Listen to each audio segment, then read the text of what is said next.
Beep, beep, beep. Welcome back, Pudding Boys. Fantastic news. I've officially checked the box that says this is an explicit podcast, so... It's a really fucking good job, because I thought you were a big enough cunt to screw up Number of the Beast. There we go. He said the C word. I don't think it's going to be the only time tonight. I've got a feeling you're going to be wrong about a lot of things. We're not changing up the podcast or anything like that, but we've, We're acknowledging that we swear too much for child audiences.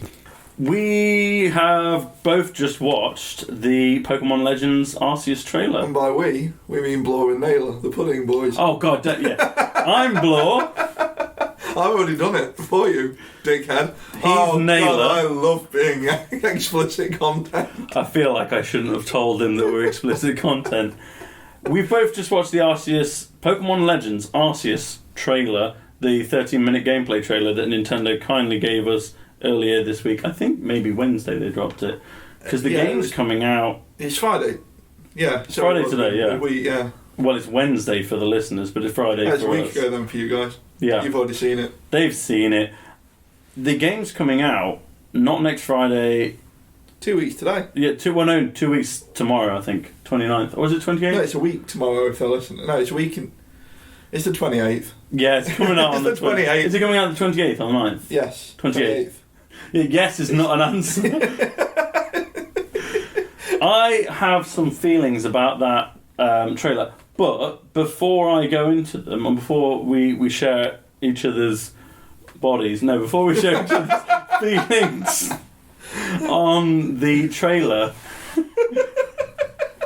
I wanted to note though, I'm really happy Nintendo put that out, because I've seen loads of people, myself included, commenting like, I'm gonna get it because I'm a piece of shit, but I really would like, what am I going to buy? What am I supposed to be getting hyped up for? Because it's not been clear up to now really how the game would play. Yeah, and if you were geared up for either another Diamond and Pearl Black and White, or a Pokemon Go, Pokemon Let's Go, you'd probably be going into it expecting you're going to come down fairly quickly because it's not what you were aiming at. Yeah, it's going to land a bit too rough. And it's a bit of it's a departure.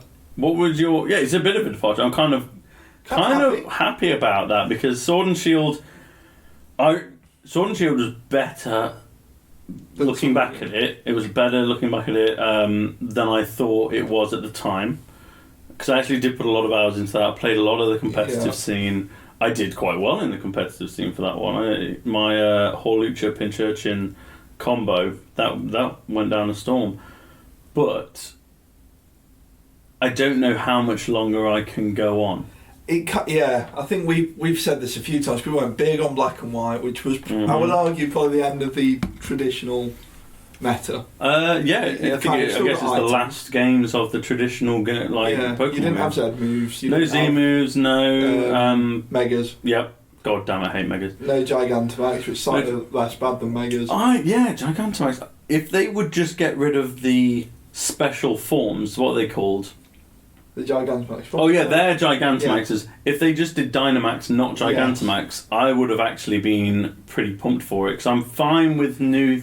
Dynamax was okay because it was temperate and you had to use it. Yeah, it was just cleverly. Like you can give one of your Pokemon a boost. It wasn't dissimilar to using a move that buffs you for 5 turns. Yeah, and do you know what they could have done?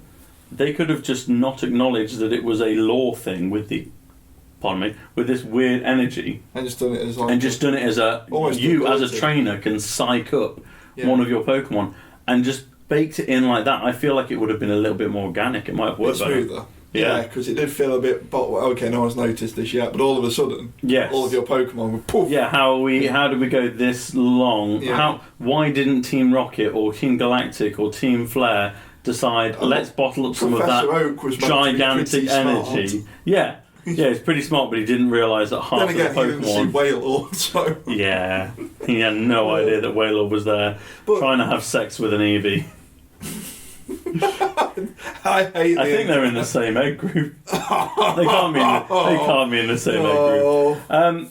So what were your feelings early on in the trailer when it was just kind of showing you the game itself, what are you thinking? Do you know, the first one I got actually, you know, with the kind of crafting side and even down to some of the item names. I thought crafting looked a bit bolted on. It looks a bit boring. It looks a bit lifted from Ni no Kuni with the alchemy. Yeah. That was my first kind of... Yeah, just it's one of those things that seems to be in every RPG. I mean, it's in all the Dragon Quests now as well.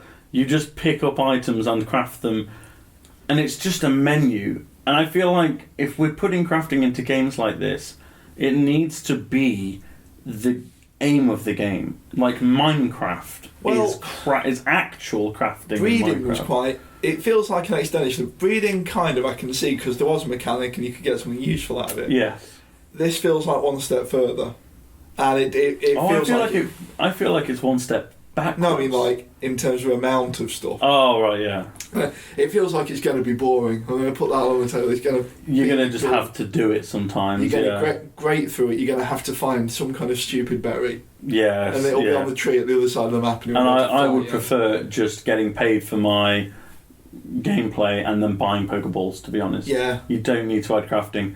Crafting works in things like Animal Crossing, and even then it was a little bit egregious. Egregious? It's like the settlement building thing in Fallout where everyone kind of said, it's fun, but I don't buy it for that. Yeah, this is not one. This isn't Age of Empires. My first thoughts, I wrote down, crafting looks a bit pointless, but Good. It was that thing that I already said this to you because I couldn't hold on how clever and witty I'd been. When the narrator says, it's home to lots of it's home to lots of Pokemon. Not lots of nude Pokemon. No.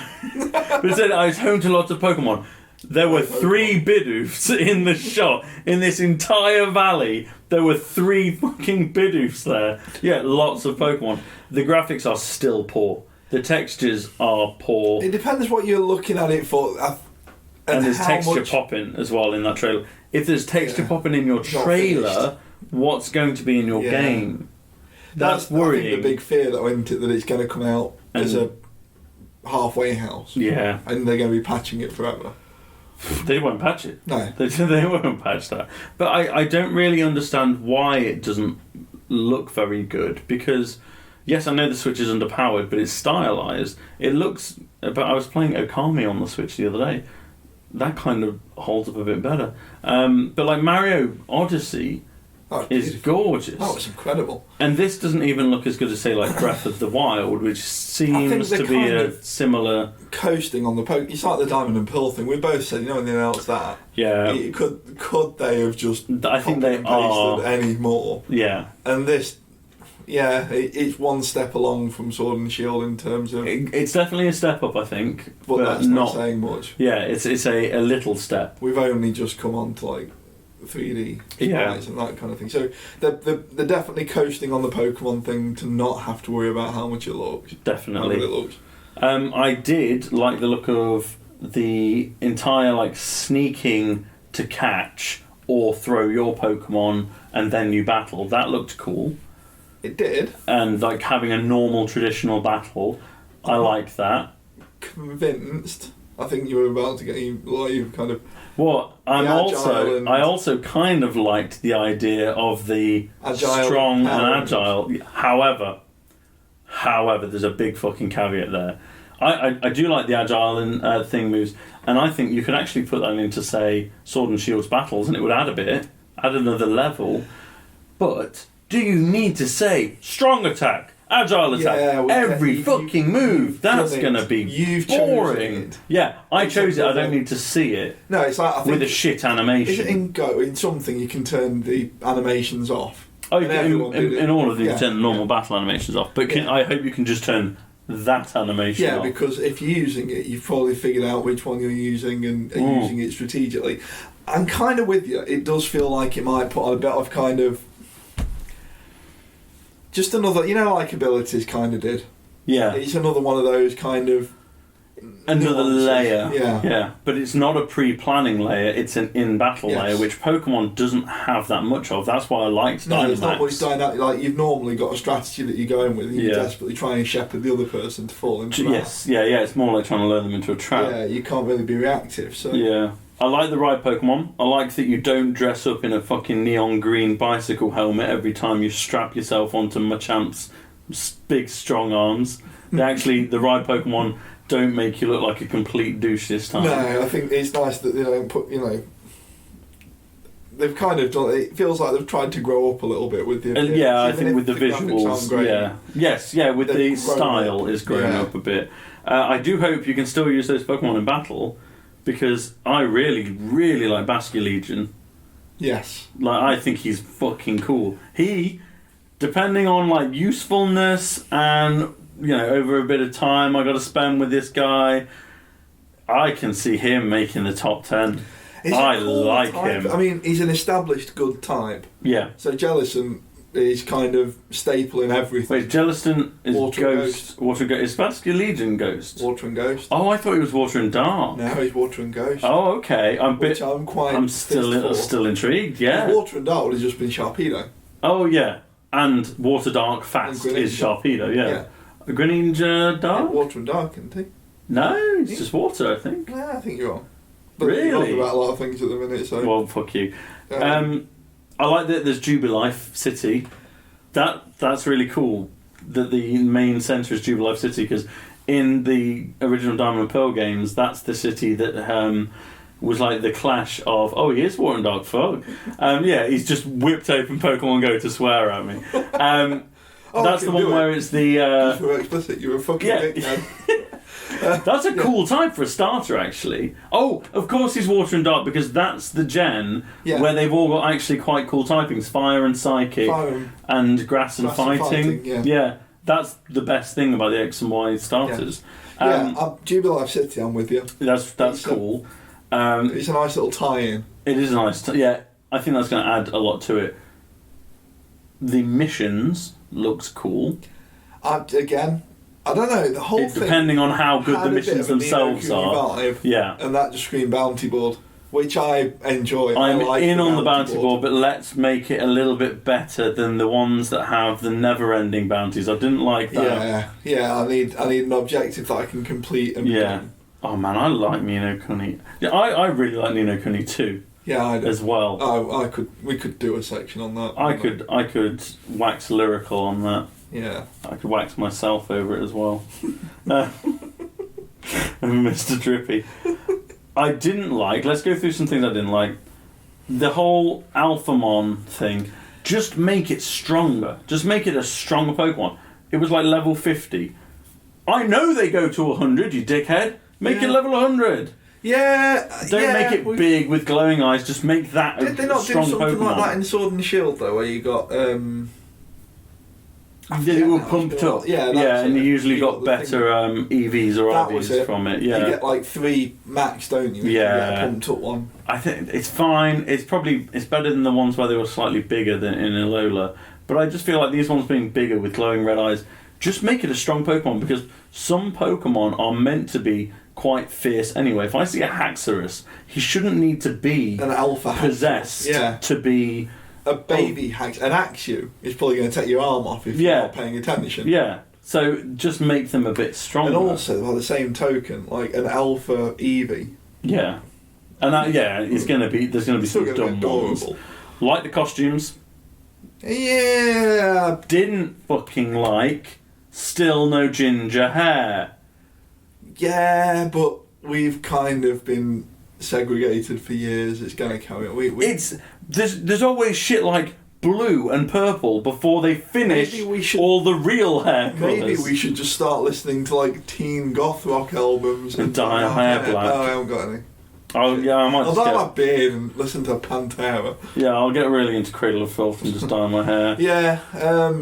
Ninja. The costumes bit, I don't give a shit about. I don't give a shit when I do. I'm still a bit of a... it's been the same since like Fantasy Star Online. Like naming your character and stuff. Yeah. I like a bit of customization. I just like that I can annoy you by doing it questionably. Yeah. And then trading to you. You can use swear words for your name because you're a dickhead. I like the... adversely, on the flip side from Alphamon, the Noblemon seemed like an alright idea to mix up the battle style. However, once again, the narrator talking some absolute shit. It was like, these are going to be strong and it's going to be a tough battle, and then they select Bubble with a Psyduck that was a lower level than that noble Pokemon. It was half damage. And it did more. It fucking slapped him. It took 2 hits from a Psyduck at level 15 or something. Yeah, and I was like, oh yeah, this is going to be really strong. It's going to be easy as piss again. Yeah, that's the biggest problem I've got with it, is the curve is definitely downward. Yeah. And everyone, I mean, that really annoyed me off the back of Diamond and Pearl. Everything on YouTube was, Cynthia's the toughest Pokemon trainer ever. Still just walked through it. Yeah. I didn't shit myself when I heard Cynthia's battle music. No. I still wake up in a cold sweat in the middle of the night hearing that Gary Oak kind of, you've just come out of King Mount Moon. And someone will say that because you were a kid then, and these are kids' games. Mario Odyssey is a kids' game, but there's some hard shit in there. Was there. There's some optional hard shit you can do as an adult in Mario Odyssey. Let me do that in this. But there's nothing in Pokemon. Yeah, the closest you get probably is revisiting the gym leaders after you beat the game, at which point you're already leveled to the point you're just going to trample them equally. Yeah. I would like a challenge on this one. I would like some kind of... I don't think you're going to get it. And I do think also with the Noblemon, I really hope they don't use it to clutter that kind of top end further. We've already got shitloads of legends. Oh god, yes. Oh no, I thought Noble were just like possessed. I'm hoping they do, or at least like a kind of a local legend, kind of like Cleaver seems to be. Yeah. Like a local legend of the woods, but he's not meant to be a fucking demigod. No, that a 10-year-old kid can catch. Well, Cleaver to me seems like a Cypher evolution. That's what I'm thinking. Like a bit of a local, like I say, a bit of a local legend, a bit of a, like you know, Snorlax at the start. He comes down and Sudowoodo, that kind of like yeah. No, I like to be a fucking deity. Yeah. Yeah, we've already got Arceus in this game. We do not need any more gods. We've got like we've got plenty. Oh, right. Sorry. Okay. Well, we've just had a good rant about Pokemon. I hope that didn't bore anyone that's not into Pokemon. We agreed quite a bit, which I don't think is going to happen for much longer. Well, I'm hoping...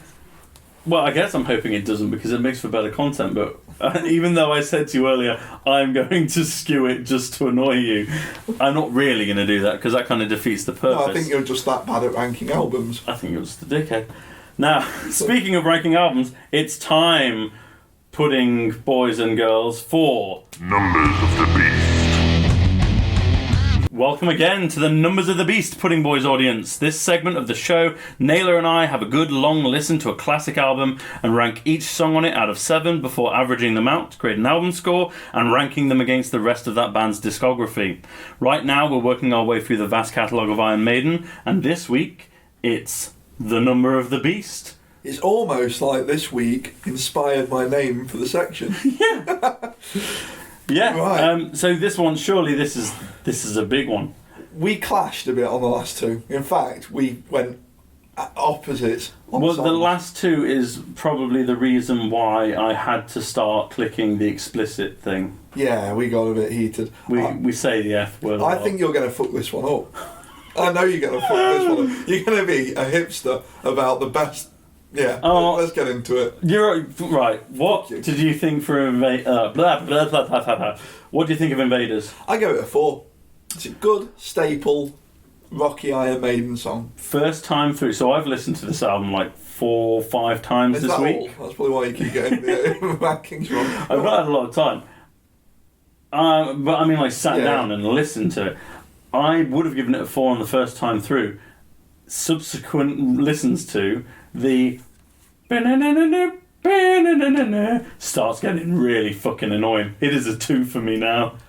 It doesn't last long. It doesn't last well when you listen to it a lot. I'm gonna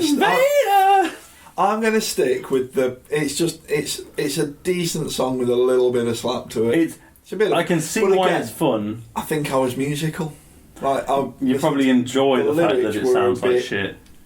Janky. Yeah. Yes, they are a little bit. They're a little bit. But I sometimes quite like that. You know, I like Rocky Erickson. I like Venom. Yeah. You know, I like those weird, not quite fitting. It just doesn't work for Maiden for me much. I am annoyed that you've given it a 2. I'm not You're not furious yet. A 3. I could see. I hovered between 3 and 4 depending on my mood. No, I think 2 is unfair. It's not a bad song. It's just. I'm quite adamant. Did we with my say? 2. By the way, a 3. 2 you're probably going to skip. I think we said. Is a 3 you're getting through, or is a 2 you're getting through it? 3 you'll sit and listen to it. Yeah. 2 I think you are likely to skip. 1 you're going to skip. Okay. Yeah, I'm sticking with the 4. It was fine. Did I say these are out of 7? Yeah, I did. Yeah. I did everything. Children of the Damned. I give it a 4. I give it a 6. I think it's fucking awesome. I hovered on a 5. Yeah, it's great though. My missing one is actually, once again, we keep bringing these things up. Therian, which is a band that I don't really like at all. Yeah. Therian's version of Children of the Damned is so fucking good. I don't think I've ever even bothered, but I might go and find it. It's fucking awesome. I hovered on a 5. I think it doesn't affect the overall ranking, and I think that's why I sort of left it. Yeah. I could have gone 3 Invaders, 5 Children of the Damned. Mm-hmm. And wouldn't have felt particularly aggrieved. Yeah. It's not a 6. It is a 6 It's to not me. good enough to be a 6. It's one of my favourite Iron Maiden songs. Oh, that says a lot. What did you get for The Prisoner? I enjoy a good... Just say the number, you clip. dick. I enjoy a good clip intro. Yeah. I'm a big fan of that.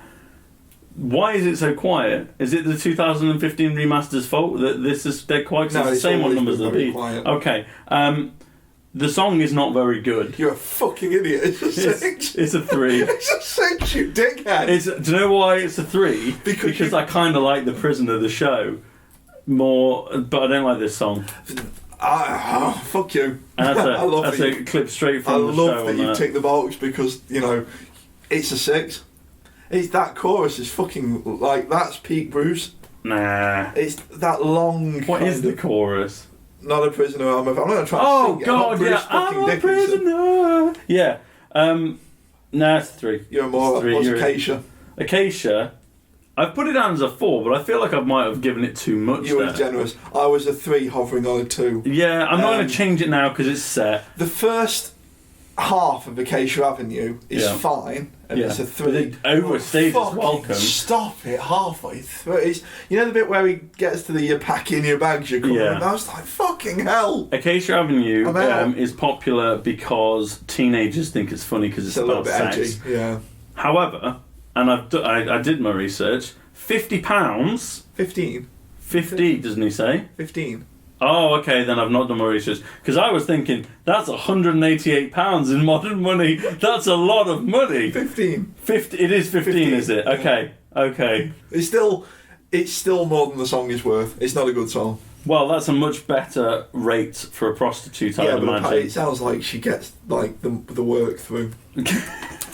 Oh man, I was quite pleased with myself that I googled that. You've just sort of well informed our listeners as to why your rankings are so all over the place. I'm not convinced he's listened to this album, guys. I'm just checking. It is 15, yeah. Yeah, it's almost like I listened to it more than once. Oh, I did. Number of the Beast. A reluctant 7. You fanny. Because you utter dickhead. You are It is a 7. Hipster. No, it is a 7. It's objectively an incredible song. It's an anthem. It's great. The scream. And when you listen to it, to an 8. When you love it, when you listen to it, you do genuinely really enjoy it. But I have heard this fucking song hundreds of times. That's the difficulty. It's like I've heard it more than probably any song ever. And it's starting to grate. Well, no, there is one song that I've heard more. No. Oh, God, no. There's one song, it's on this fucking album, that I've heard more than this. Oh, the other song, the other 8. Run to the Hills. If you marked it down... What did you give Number of the Beast? I give Number of the Beast 7. Right. I felt like I cheaped What did you give... I give it a 7 Run to the Hills. because it deserves it. Run to the Hills is a 6 because it annoys me that fucking much. I get it, it should be a 7, but I'm fucking done with it. Do you know what? And I'd be happy to never hear it again. Bullshit. Run to the Hills still gives me a fizz. It doesn't get me. It doesn't get. Every time I've seen them, the number still does a little bit. It gives me like a little bit of a kind of it rustles my jimmies when he starts the little hi-hat. Spoiler to later in this album and later in this segment. There are other Maiden songs that I've probably heard just as much, like Flight of Icarus. that still make me real fizzy. Oh. But this does not. You're a cretin. I'm serious. Fuck you. Do you know what? At least you weren't a massive twat. No, I'm not. No, because I understand that it is great. And if I just heard it for the first time, Run to the Hills would be an absolute masterpiece. But I'm done. I'm done with it. You know? And I think that's probably why I was kind of really quite interested in the Diano era. Because I've not heard it as much. Giving it the time. Yeah. I'll probably do the same when we do Blaze, because I did listen to it. It might be interesting to go back in. Gangland? 2. It's just not very good. I was generous here. I gave it a 4 because actually it's some of the riffs are quite catchy. Yeah, again. I could have given it a 3 and wouldn't have particularly felt like I'd harshed it. I put a 2 on the basis that if I wasn't doing this, I would have skipped it. It was better than Acacia Avenue that I gave a 3. I could have knocked them both down one, and I think I'd have been... No, I feel like Acacia is better because if you stop listening to Acacia halfway through, it's quite good. But if you skip it after a while, to stop, yeah, it goes off a hill real quick. Hallow's a 7. Hallowed Be Thy Name is a 7. Even Cradle of Filth's cover of this is great because it's such a good song. It's impossible. It's impossible to fuck up unless you play it wrong. Yeah. If you know music, forget his voice. For a minute. Yeah, it kind of works. It does work. No, I really hate that. I have no his voice. There's nothing bad to say really about like Danny Filth's voice or whatever. They are. Oh, there's a lot. I hate his voice. I do. I see. I'm not bothered by it. I think that's because a lot of my growing up, it was kind of it was around people who listened to their albums a lot. It really started to grate. I wasn't exposed to it as much, I think. But it didn't ruin Hallowed Be Thy Name. No, it's actually actively quite good. Not as good as Bruce's, but it's quite good. There are a couple of covers, as we've said, that do outperform the Maiden versions because they get the benefit of looking at it in retrospect. It gets to be a bit fresh as well. You've heard the Maiden one 500,000 times. And I guarantee you, listeners and Naylor, check out Therian's Children of the Damned. It is fantastic. And I don't like Therian. Yeah. That's not because I've not heard a lot of them. That's because I don't like them. It's not my cup of tea. You might have convinced. I could have upped that one and probably dropped. I see the lyrics are great. The way they're delivered are great. I give it a 4. A 6 is pushing it. When you're putting it on a par with Run to the Hills, that's where I disagree. I think they're both 6s for different reasons. What was your average? My average. My total score's 37, 42. and my 42. Wow, and my average is 4.625. See, mine was 525. 525. Mine feels slightly generous. It's a really big album. Yeah, it's but bigger than I remember. Filler. There is 3. Invaders, Prisoner, songs. and Gangland are quite fillery to me. Yeah, and Acacia Avenue is just actively quite bad. Acacia Avenue is far too long, and I mean, Maiden will get onto them for their crimes against length of time because most of their modern long songs do not deserve the length. Empire of the Clouds gets a pass, but they did steal a riff from S Club 7. Oh, when we get to Empire Was of it the Steps? Clouds. I don't know. Never had a dream come true. I think it's S Club 7. But they stole that for Empire of the Clouds. As revenge on Papa Roach. Hovering with Quitting the Pudding Boys. Good, I'm going to do it by myself. It's just going to be me singing about S Club 7. That's what Numbers of the Beast. Number of the Babes. Number of the Beast. So that means out of 14, Number of the Beast gets 9.875, putting it rocketing into the lead above Iron Maiden and then Killers. It's going to take a lot to knock it off. I think we're going to be around till Power Slave or Brave New World. Yeah. Maybe Seventh Son though, because that's everyone's favourite, isn't it? So yeah, I'm looking forward to Middle Bruce. Yeah, I'm looking forward to him stretching his legs a bit. Yeah, when they start to get a bit. Yeah. Do you hear a really loud car pulling up, but playing classical music obnoxiously loud? It does. It sounds like there's something dragging along behind it, like tied something to the back of it, but it sounds organic. They're not cans. What's he found? Review of the Week.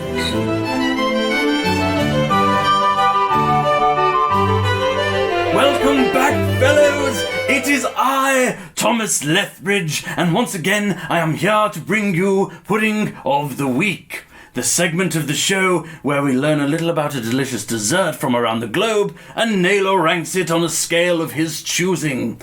This week's pudding is taiyaki. Naylor looks very confused. Let me get into it. Let me just steal some of Blore's squash and spit in it a little bit. It's very... think about the consumption. Baked Sea Bream is how we would say taiyaki. Tom, is a Japanese pudding of the week. fish-shaped cake. Okay. There we go. You Commonly sold as street food. It imitates the shape of Thai red sea bream, which it is named after. The most common filling is red bean paste that is made from sweetened Suzuki beans. Oh, you goddamn shit every time. Just hear me out. Other common fillings may be custard, chocolate, or sweet potato. Some shops... Don't say them like they're all the same thing, Thomas. Custard and sweet potato are interchangeable. If you put sweet potato on my treacle sponge again, I am going to smash your gramophone. Leave it alone, please. It's very expensive. That was my great-grandmother's. Shops even sell taiyaki with okonomiyaki, which is gyoza filling, or pork, sausage. That's not the pudding version, though, is it? Smaller, different... I don't know, because Iceland still puts liver on their pudding, so we don't know anymore. Well, I think that one was so disgusting the recorder cut out on us. Smaller, different-shaped versions called Kingyoyaki, or baked goldfish, are also available and sold in bags. They're much smaller. The history of the taiyaki was a man named Seijiro Kobe, or Kyobe.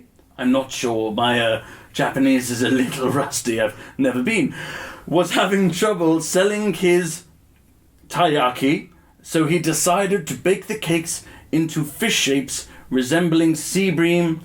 These are considered a symbol of luck and fortune in Japan, and were an expensive fish only affordable by the higher classes or on special occasions, and then they started selling very popularly. That's getting pissed when they bite into their expensive fish and they found out it's made of flour and cake. This all started around 1909, so there is some history there. Anyway, I'm going to have one more sip of Blore's drink. Let me... and spit in it. Let me clear mine. There we go. Farewell, boys. See you next week. How does he get from the radiator to his car? I don't know, I don't think you had pipes there. That's a thick layer on top of my squash. That looks like it's... I leave the room for 5 minutes. Yeah, I think he's used that to rinse out the back of his mouth. Yeah, There's some fancy cheese in there. I think he made a mistake here when he said that Seijiro Kobe was having trouble selling his taiyaki.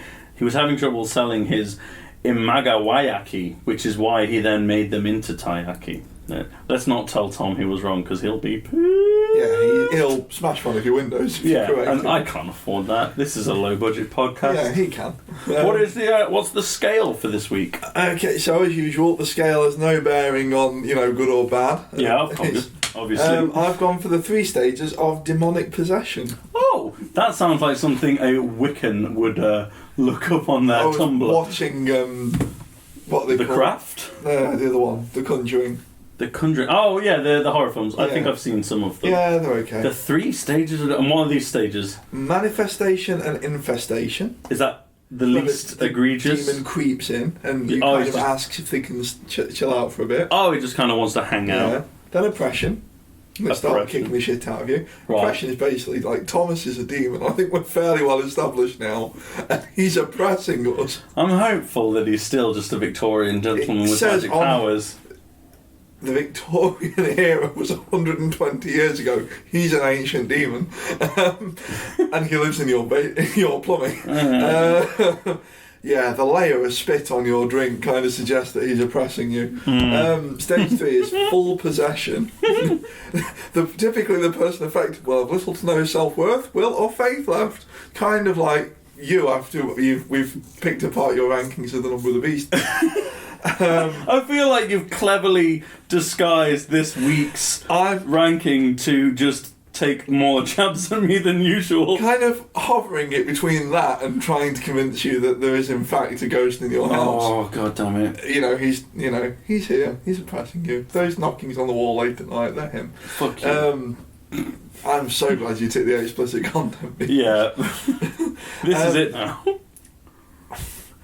I'm going to put that in the middle one. That I would actively buy one if it had custard in. It feels like, it's fun. Like have you seen them? It's convinced me. They look like fish. It's convinced me it's going to stay. It's not in the kind of manifestation bit. No. I would have kicked that I would have booted that demon out. Get behind me, Satan. Get behind me, Satan. If he hadn't dropped the custard, if it was still on bean paste. Yeah, if it was just bean paste. I apologise to everyone in Japan. We don't. And probably other Asian countries, but bean paste can just fuck right off. But then we don't get liver on our ice pudding, so... No, we're not Icelandic. No. At some point I am going to acquire something with this red bean paste in, because I feel like we have to try it at some point. Yeah. Like, we did a good run there where we had real puddings, and we've said to everyone at home that we can't do that every week, then it becomes an actual chore doing this. Yeah, the Turkish delight. It's more about education. It's more about education. It's more about me calling you a fucking idiot for not understanding how songs work. But some week soon, I'm going to figure out how I can get my hands on some of this. We should go for it. I'm not kicking the demon out because it said he dropped some custard. He's got some custard, yeah. But it feels like the aggressive bit, the oppression. You might get custard. You might get bean paste, or it could be a sausage. It could be pork. That's the problem. You've made a fun. Do you know what? They've made a fun. It looks kind of it's halfway between cake and an ice cream cone. They made a fun shape. Keep it for your dessert. That's like us in England saying, what kind of shapes do we have for pudding? No, that is like us getting an ice cream cone. Splat, it's a splat. But no, it's like us getting an ice cream cone and then putting mashed potato on top of it and saying look, they can be savoury too. Don't make them savoury. How you say that? Make something else. You shape it like a frog for sausages. You know how you put like hot fudge sundae sauce on ice cream? Yeah, you can put gravy on it. You're sick. Oh, and the cone could be a Yorkshire pudding. Kids, I think Blore inadvertently has just made the first Sunday dinner ice cream with the best Sunday dinner ingredients. Do you know what? At the bottom of the waffle cone as well. Now you're supposed to get like a little cone of chocolate. Yeah. That could be a bit of chicken. Not smashed though, because then it's tabagop soup. Yeah, no, then it is pudding apparently. Yeah. So that was fun. Okay for that. I enjoy that pudding. That's a good one.